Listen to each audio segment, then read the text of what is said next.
तीर्थम धम्मस्य कर्तारम्।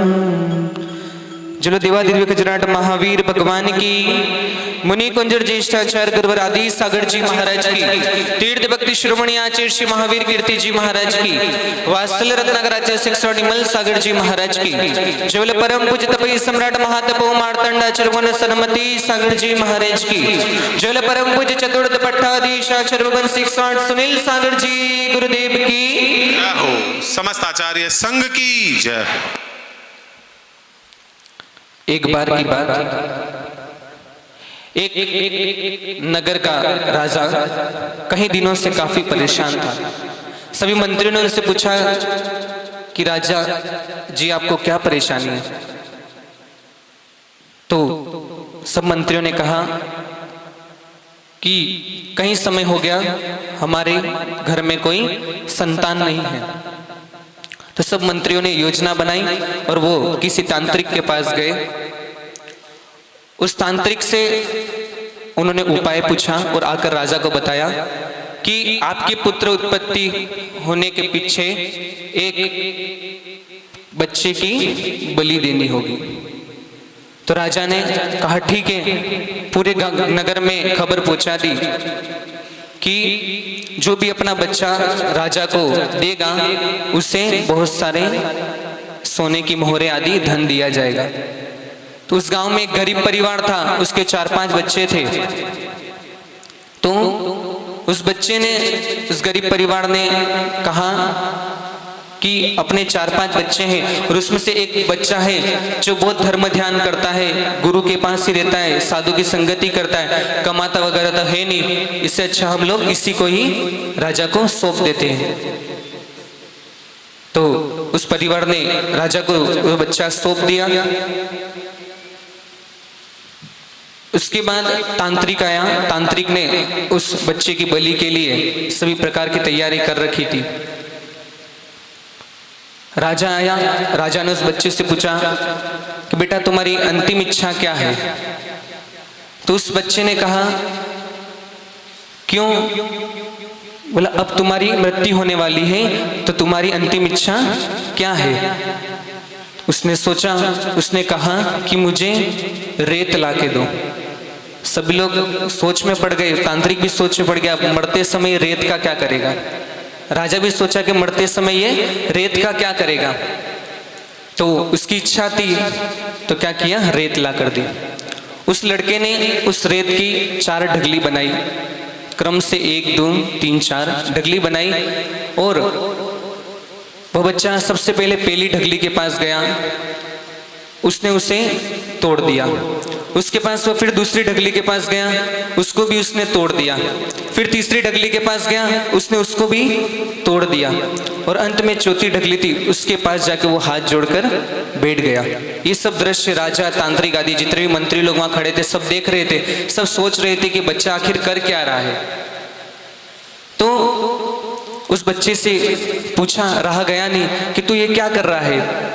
तो उस बच्चे ने कहा कि ये पहली ढगली है जो मेरे माता पिता की, जिनका कर्तव्य था कि आज मैं इस मुसीबत में हूं, तूने मुझे बचाना चाहिए था, लेकिन वो नहीं आए, इसलिए मैंने ये ढगली तोड़ दी। ये दूसरी ढगली मेरे परिवारजनों की, कि उनको भी चाहिए था कि मेरे माता पिता को समझाए और मुझे यहाँ से बचा के ले जाए, लेकिन वो भी नहीं आए, उसे भी तोड़ दी। फिर ये तीसरी ढगली है, ये राजा, तांत्रिक और मंत्री के नाम की है कि राजा का भी कर्तव्य बनता है कि अपनी प्रजा में अगर कोई दुखी हो तो उसकी सहायता करनी चाहिए, लेकिन वो खुद ही मेरी बलि दे रहा है। तो ये तीसरी ढगली भी तोड़ दी।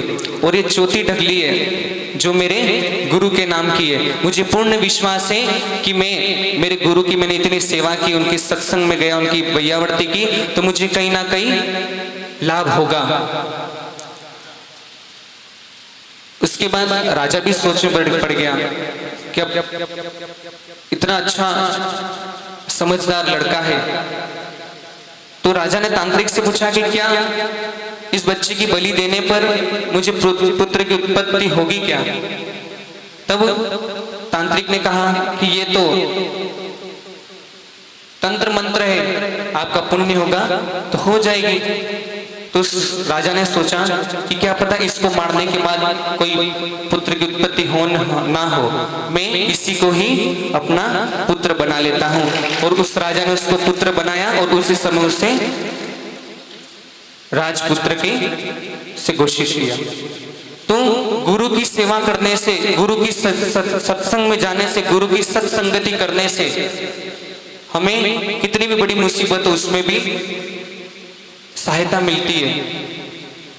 गुरु की संगति हमेशा निरंतर अपने जीवन में होनी चाहिए। अपने पास भी पूरा चतुर्मास का अवसर है। सुबह 3 बजे से लेकर रात को 10 बजे तक निरंतर संघ में कोई ना कोई क्रिया होती रहती है। सभी लोग देखते हैं, कोई साधु कभी कोई फ्री किसी से बात करता हुआ नहीं दिखेगा, कोई ना कोई क्रिया होती रहती है। तो हम लोग भी अपने संसार में से समय निकालकर ऐसा टाइम चुने कि हम लोग सुबह ध्यान में आ सके, सुबह के स्वाध्याय में आ सके, निहार शुद्धि में आ सके, आहार दे सके, प्रवचन सुन सके, दोपहर में स्वाध्याय कर सके, शाम को जो कार्यक्रम पढ़ने पूछा आरती वगैरह तो उसमें समय दे सके। कहीं ना कहीं अपने को 24 घंटे में से गुरु के चरणों में उनकी संगति करने का अवसर प्राप्त करना चाहिए। क्योंकि एक बूंद भी अगर स्वाति नक्षत्र के मिलने पर, एक बूंद पानी भी अगर स्वाति नक्षत्र का योग हो तो सीप के मिलने पर वो मोती बन जाता है।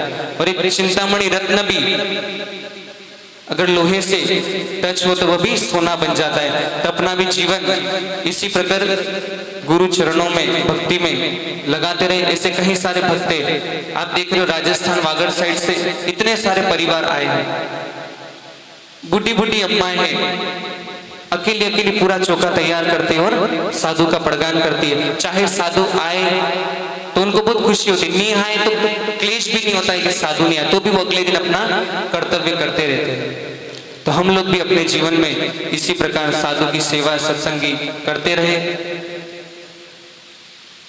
कल का जो प्रसंग बना तो आचार्य भगवान के दर्शन कर कर उसका जीव का पुण्य था कि उसको आचार्य भगवान के दर्शन का लाभ मिला। तो हम भी जीवन में पुण्य करते रहे तो हमको भी अंतिम समय में गुरु के मुख से नमोकार मंत्र सुनने का अवसर मिले, समाधि करने का अवसर मिले। यही मंगलमय भावना। जी बोले परम पूज्य आचार्य सुनील सागर जी गुरुदेव की नमस्ते।